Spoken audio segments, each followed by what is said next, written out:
राधा रानी है, कृष्ण भी है, पर कृष्ण भी है मतलब सेकंड है।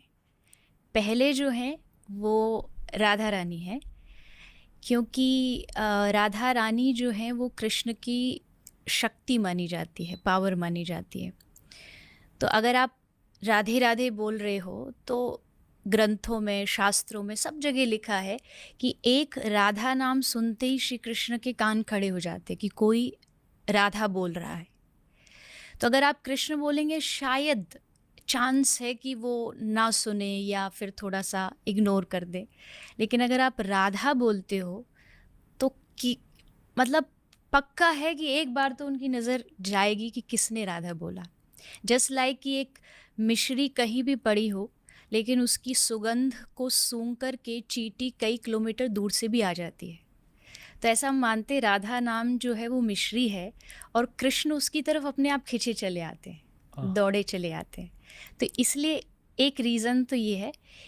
एक रीज़न ये भी है, मैंने ऐसा पढ़ा था कहीं पर कि जब श्री कृष्ण चले गए ब्रज छोड़ करके, आई थिंक सब जानते हैं स्टोरी, तो कृष्ण के जाने के बाद ब्रज की गोपियाँ और ब्रज की जो श्री राधा रानी है वो इतनी ज़्यादा कृष्ण के लिए रोती थी कि अगर उनके कान में कहीं कृष्ण नाम भी सुन जाता था तो सुनते ही वो बेहोश हो जाती थी।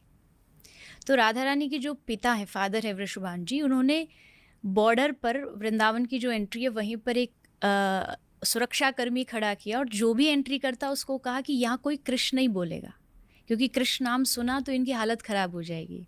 तो तब से आप कहीं चले जाओ, द्वारिका जाओगे आपको जय श्री कृष्ण बोलेंगे, जगन्नाथ जी में कृष्ण नाम, लेकिन ब्रज में कृष्ण नाम इसलिए नहीं लिया जाता कहीं उन गोपियों की दशा वैसी ना हो जाए, इसलिए तब से सब लोग राधे राधे बोलने लगे।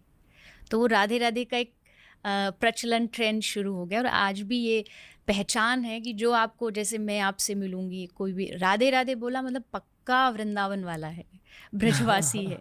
तो ये मुझे लगता है हमारी पहचान है ब्रज की, वृंदावन की। जनरली स्पीकिंग हाल ही में मेरी लाइफ में दो चीज़ें हुई हैं। पहली चीज़ ये कि सालों बाद मुझे ऐसा लग रहा है कि कृष्णा लौट कर आया है। अच्छा। मैं ये मानता हूँ कि जब कोई सनातन धर्म को फॉलो कर रहा होता, हम्म। उनके रिक्वायरमेंट्स के अकॉर्डिंग देवता उस इंसान को खुद चुनते अगर आप ट्यून्ड इन हो। हम्म। और बचपन से लेकर एज 27 या 28 तक कृष्णा ही थे मेरे लाइफ में। अच्छा। और पिछले 2-3 साल के लिए भैरव आ गए हैं, शिव अच्छा। जी आ गए हैं। और मैं कृष्णा के बारे में ज़्यादा सोचता भी नहीं था, और ये मेरे लिए बहुत अजीब था कि ऐसे कैसे छूट गए। हम्म। लिटरली लास्ट वीक से कुछ हुआ है, या किसी ने मुझे कृष्ण भगवान की मूर्ति गिफ्ट कर दी। मुझे एक पुरानी पेंटिंग मिल गई कृष्ण भगवान की जो मेरे घर में अच्छा। थी, वो अचानक से मिल गई। तो मुझे पता है कि कृष्ण भगवान वापस आ रहे हैं मेरी लाइफ में। इसलिए मैंने आज सोचा कि एक उनकी कहानी की रिवीजन कर लूँ, और ये मैं आप पर छोड़ूंगा कि अगर आपको कृष्ण भगवान की कहानी सुनानी है या राधा माँ की कहानी सुनानी है, या क्या दोनों एक ही है, वो पूछना आपसे। आ, एक तो जो आपने कहा ना कि कृष्ण को आप चाहते थे अपनी लाइफ के, थोड़ा टाइम आया फिर अब थोड़ा डिटैच हो गया, कोई भी रीज़न हो सकता है।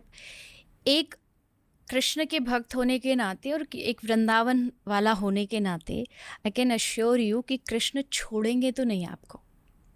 मतलब ये कृष्ण की क्वालिटी कह लीजिए, गुण कह लीजिए, वो एक बार जिसको पकड़ता है ना उसको सारा जीवन, और नॉट जस्ट जीवन, आपके आगे भी आने वाले जितने जीवन है ना उनको छोड़ने वाले नहीं हैं।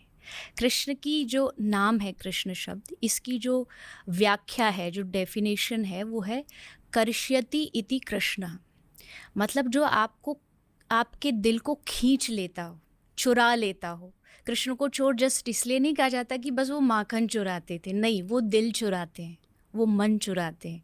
और एक बार चोरी करने के बाद रिटर्न का कोई पॉलिसी नहीं है उनके जीवन में। एक